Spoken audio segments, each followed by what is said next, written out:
All right, you guys, happy Wednesday. Today we are about to talk about the news of the day, which comes from Phoenix and lands in LA, and that is Bradley Beal. So Bradley Beal has reached a buyout with the Phoenix Suns. This guy signed a max deal. It was supposed to be the big three of Kevin Durant with Devin Booker with Bradley Beal, and they were supposed to take the Phoenix Suns to the next level, and instead they have ended up in the lottery. Massive disappointment those few seasons of that big three. It really didn't work out, and they never really had big beef or public beef that we know of, but those three just did not work out. Now KD's gone. He's over in Houston, and Bradley Beal has just been unhappy. Last year was kind of that elephant in the room where he was kind of trying to be the sixth man. The coach wanted him there, and he wasn't too happy. So ultimately they decided to part ways. The big news here with today being July 16th is that on July 15th, so yesterday, Bradley Beal was due 25% advance of his max salary coming up. So yesterday he had a big deposit, which I'm pretty sure he was waiting for, so that today he could reach the buyout. That way he secured that chunk of salary for this upcoming season.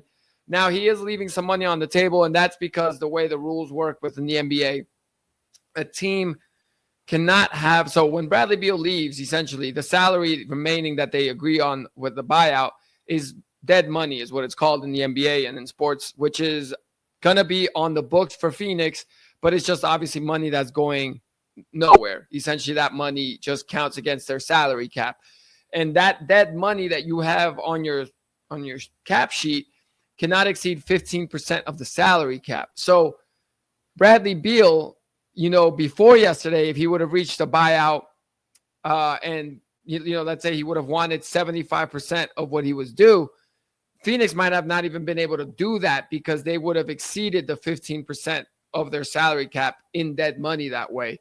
And they already had a couple $1 million in dead money from other contracts from previous years that was still extending up until now. So what that does now is I think it helps Phoenix in a sense, not that it helps them, but I'm saying it allows them now to reach a more realistic buyout with Bradley Beal. Now that 25% chunk was able to be paid to him. So now maybe with the remaining salary that he had due for this upcoming season, that's where they can reach the buyout, where that number now will keep it below the 15% of their cap so that they can do that. And then next year, obviously he's not getting the advance for next year's salary that he's guaranteed and due. But next year, the salary cap is supposed to go up. So, let's say with the dead money that they already had on the books and with Bradley Beal's buyout, let's say they were sitting, let's say it was yesterday before that big chunk that they pay him. If it would have been, say, 17% of their salary cap, by next year, obviously with the cap going up, that 17% is not going to be 17. It might be 14. It might be 13. And that's what helps them.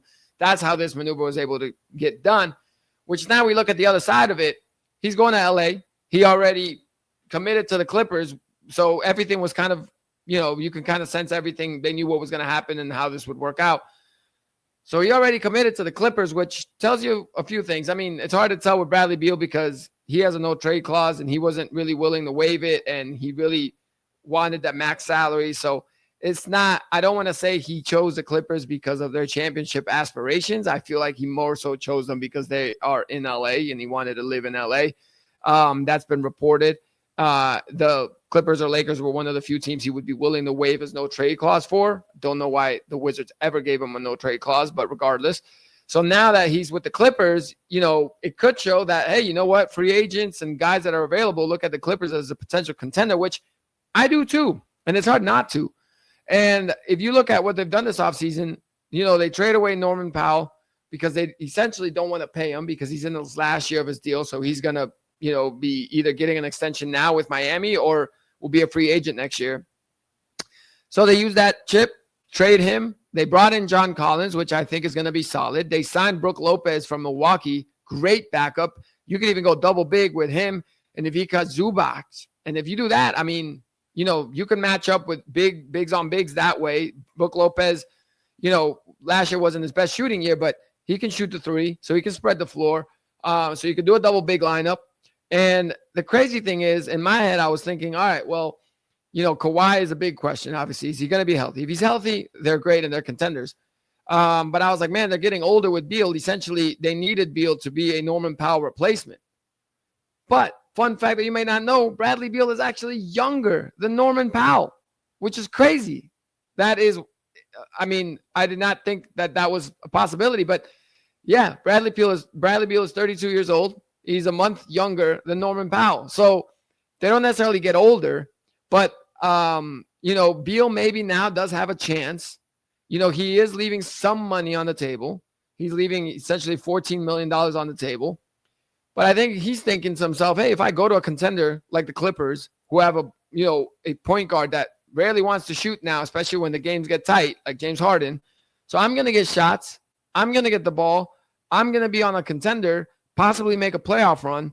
Maybe I'll make up that $14 million next summer or the year after that if I play well these next couple years with the Clippers. And I'm home in LA, which is where he wanted to be. So, ultimately, I think it's a win for Bradley Beal. You're out of that Phoenix situation. Now you're on the Clippers. It's a veteran team, so don't really expect too much drama. It's not like he's going to have to really mentor some young guys either. And frankly, he gets a chance at their title now. I think the Clippers are pretty loaded. And Bradley Beal is a terrible signing when you're paying him max money, but when you're paying him $5 million on a veteran minimum, it's a pretty good signing. Oh, and also, the Clippers still got one more roster spot available at a minimum. And there's a point guard out there that could be actually looking for a ring and actually is probably more likely picking someone that gives them the best chance to win. And he wants to be in LA because that's where his family's at, and that's Chris Paul. So I kind of expect Chris Paul in the next few days to commit to the Clippers. And if that happens, man, it's hard to not take the Clippers seriously. That's for sure. So that's the news of the day. And I think the Clippers, oh man, so many good teams in the West. Clippers, Mavericks, Nuggets, obviously the Thunder. It's going to be another crazy year in the Western Conference. But don't sleep on the Clippers. Don't sleep on them.